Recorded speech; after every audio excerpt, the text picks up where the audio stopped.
अमरावती लोकसभा मतदारसंघातील मेळघाटात 134 अतिदुर्गम मतदान केंद्र आहेत। मेळघाटमधील रायपूर गावात हे मतदान केंद्र उभारण्यात आले आहे। घनदाट जंगलात अगदी कोर झोनमध्ये हे मतदान केंद्र आहे, त्यामुळे इथे वन्यजीवांचा वावर आहे। संपर्कासाठी या मतदान केंद्रातील कर्मचाऱ्यांना वन विभागाच्या वॉकी टॉकी शिवाय कोणताच पर्याय नाही। या परिसरात राहत असलेल्या नागरिकांना वाहतुकीचे फारसे साधनही नाहीत। अमरावतीपासून सुमारे 5 ते 5.5 तास प्रवास करत इथल्या एका आदिवासी पाड्यात झी24 तासची टीम पोहोचली। दुर्गम भागातल्या आदिवासींमध्ये मतदानाबाबत कमालीचा उत्साह आहे। अनेक मूलभूत सुविधांपासून वंचित असलेल्या या भागातील मतदारांशी एक्सक्लुझिव्ह संवाद साधलाय आमचे प्रतिनिधी अमर काणे यांनी।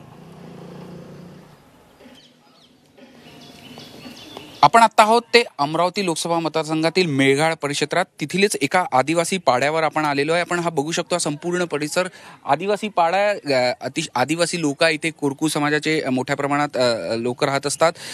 या परिसरामधली मतदानाचा उत्साह नेहमीच चांगला दिसून आलेला आहे। कोणत्या विषयांवरून इथले लोक मतदान करतात, कोणते महत्त्वाचे मुद्दे असतात त्यांच्याकरता। दादा, क्या कहना चाहोगे, कब से मतदान कर रहे हो, इस बार कैसा है माहौल?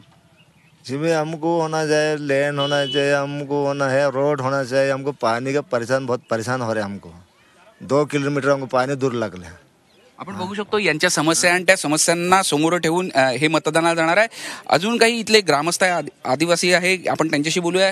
दादा, क्या समस्या है सामने करते, कैसे मतदान के लिए कौन से मुद्दे आपके लिए अहम रहते हैं? हम रोड होना हमको, और लाइन होना, और पानी उत्तर प्रदेश टाकी बड़ा खड़ा है, लेकिन उसमें पानी नहीं है, तो पानी का टंचाई बहुत हो रहा है। हमको 2 किलोमीटर से हम पानी ले रहा और पी रहा है।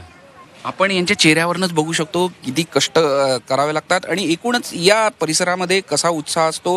गेल्या वेळेस किती मतदान झालं दादा, कितना मतदान हुआ था लास्ट? पिछले 2014 में जैसा 74% मतदान हो गया था,